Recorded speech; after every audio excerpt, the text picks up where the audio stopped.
Kinachoendelea kwenye adhabu na faini ya klabu ya Simba kuweza kupewa zaidi ya dola 85,000 sawa na shilingi milioni 212 za Kitanzania, ambazo kiuhalisia waliweza kupewa faini ya dola 50,000, lakini pia na matumizi pia ya fireworks ambayo wakaweza kupata pia adhabu ya faini ya dola 35,000, jumla ikiwa ni dola 85,000 sawa na shilingi milioni 200 na ushe, ambapo klabu ya Simba kwa hivi sasa ipo kwenye wakati mgumu sana. Mechi muhimu, mechi ya msingi ambayo tunajua Gaborone United umeonekana pia kuwa na ubora sana. Sasa pindi watakavyoweza kucheza bila mashabiki, kwa hiyo Simba inawatia hofu. Na kingine ni kwamba baadhi ya mtazamo wa uongozi wa klabu ya Simba wameanza kuchukua tofauti na kuamini kwamba huenda pia uchochezi uliweza kufanywa na rais wa klabu ya Yanga, Rais Engineer Hersi, ambaye yeye yupo karibu pia na viongozi wa CAF,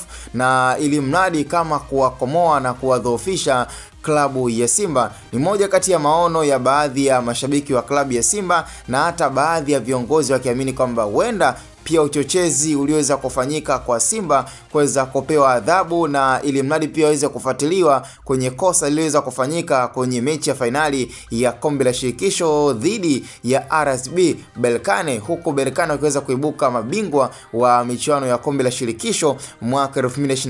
2024-2025. Huenda klabu ya Yanga ikawa inahusika. Hayo ni maono, lakini sidhani kama kuna ukweli ndani yake kwamba Rais Engineer Hersi anaweza akawa na roho mbaya kiasi hicho ama uchochezi kiasi hicho wa kuweza kuifanyia chuki klabu ya Simba ambayo ni watani wake, lakini pia ni klabu ya hapa nyumbani, ili mradi kuweza kuwafanyia hujuma, ili mradi kwenye hizi hatua za awali kama kutokana na uwezekano basi Simba iweze kuondoka haraka iwezekanavyo. Mimi sina la ziada, ya tukutane kwenye upande wa comment.